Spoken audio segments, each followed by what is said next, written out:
अभी ordering the mind,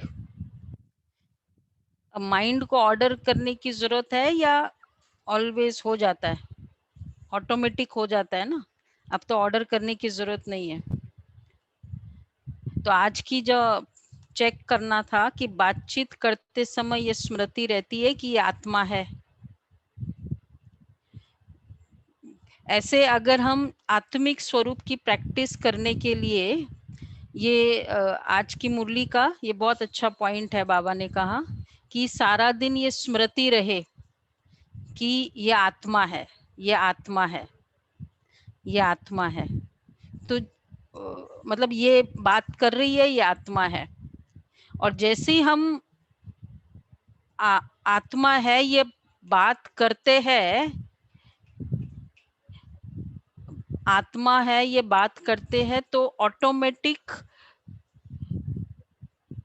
क्या याद आता है कि देखो इस आत्मा के कैसे 84 जन्मों के संस्कार के अकॉर्डिंग ये बात कर रही है ना। जैसे चेयरमैन की फीलिंग से बात करते हैं तो हम एक इम्प्रेशन लेके बात करते हैं कि ये चेयरमैन मतलब ऐसा। तो इसी तरह आत्मा की फीलिंग से बात करेंगे तो आत्मा का इम्प्रेशन रहेगा कि अरे कितने जन्मों का इसका स्टोरेज है, उसके बेसिस पे ये बात कर रही है। तो क्या आज का ये प्रैक्टिस बहुत हेल्पफुल होगा। इससे क्या होगा, जब हमको आत्मा समझ के इस इम्प्रेशन से बात करेंगे तो एक्सेप्ट करेंगे कि हाँ अगर ये क्रोध कर रहा है ना तो कोई बात नहीं, अब क्रोध कर रहा है, उस समय क्या भाव से क्या भाव हो जाएगा। मैं आत्मा समझ के बात कर रही हूँ, कोई क्रोध कर रहा है तो क्या भाव हो सकता है कि ठीक है, वो आत्मा में बहुत इंजरी है, आत्मा के में प्रेशर है, तो ये फीलिंग से डील करना है। बाबा ने कहा ना आज किसी को भी देखो तो देखो कि ये आत्मा है, ऐसी फीलिंग आती है, इस तरह से करना है। और 3 बातें हैं इसमें। दूसरी है, बताओ, सीइंग द अनसीन,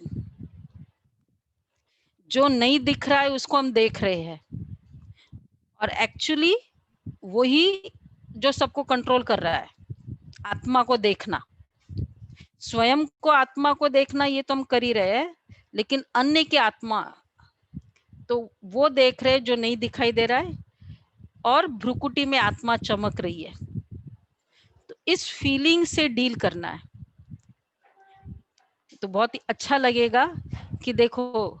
तो मैं फिर ऑटोमेटिक जो कल बाबा ने कहा ना, देह संबंध, मोह की रग, वो ऑटोमेटिक फर्क पड़ जाएगा उसमें इससे। ठीक है। सेकंड है बुद्धि पर राज्य। तो बुद्धि पर राज्य,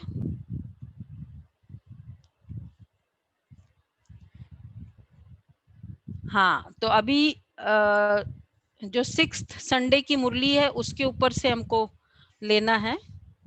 वो लास्ट पैराग्राफ बाकी था, कल हमने उसके पहले वाला पैराग्राफ पर प्रैक्टिस किया था। आज है एक्यूरेट डिसीजन पावर, बुद्धि पर। तो उसमें बाबा ने निस्वार्थ और निर्विकल्प स्टेज के ऊपर फोकस किया था कि जब भिन्न भिन्न विचार, डिफरेंट मेथड्स, डिफरेंट एटीट्यूड है, तो क्या मैं थोड़ा कंफ्यूज होता हूँ, इसकी माने या उसकी माने, क्या राइट है, क्या करे क्या नहीं करे। एक होता है ईगो के कारण मुझे मानना ही नहीं है जो मुझे लगता है, लेकिन जब हम एक न्यूट्रल लेवल पर होते हैं तो भी एक डिफरेंट मेथड्स में तो अलग अलग है, और कभी कभी हमें राइट भी लगता है लेकिन फिर भी बहुत सारी बातें होती है। तो बाबा ने बहुत अच्छा बताया, विशेषकर मीटिंग करते हैं 4 लोगों के बीच में जब कोई डिस्कशन करना हो तो ये बहुत अच्छा पुरुषार्थ है। मेरी वृत्ति को मुझे निस्वार्थ एंड निर्विकल्प बनाना है। निस्वार्थ मतलब कहाँ भी मेरा पार्शियल एटीट्यूड होगा या मेरा कोई मुझे लगेगा ये मेरे लिए ये फायदा है, नॉट फॉर दैट इश्यू, उस इश्यू का फायदा हो या ना हो, लेकिन मेरे लिए ये फायदा है। जब ये फीलिंग होती है ना, तो जो हमारा डिसीजन है उसमें फर्क आएगा। तो बाबा ने विशेष कहा था उसमें निस्वार्थ, नो पार्शियल एटीट्यूड, और निर्विकल्प भाव बनाना है उसमें। विकल्प उस दिन की मुरली में बताया था कि कोई भी विकारों से के वशीभूत, तो निस्वार्थ ईगो या कोई भी तरह का विकार, तब वो जो भी मैं डिसीजन लूंगी वो एक्यूरेट होगा। और उसका रिजल्ट बाबा ने बताया था कि जो आपका एक्यूरेट डिसीजन होगा ना, वो सब उसको एग्री करेंगे,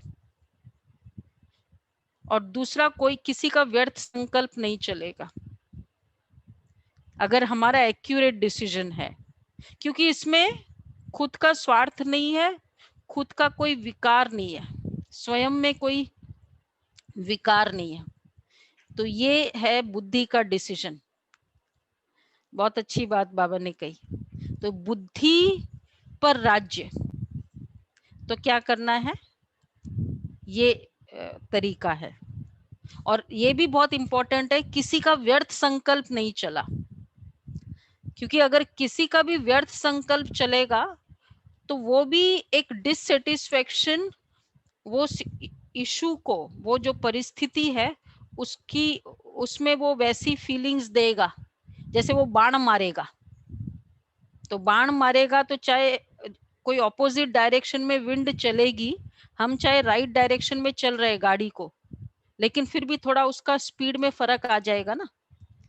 इसलिए ये भी बहुत इंपॉर्टेंट है कि कोई भी डिसीजन को हम साथ में लेकर चले, किसी भी डिसीजन को साथ में लेकर चलना। तो ये है बुद्धि पर राज्य। बहुत अच्छी वो लास्ट पैराग्राफ था इसका, तो इसके ऊपर फोकस है। और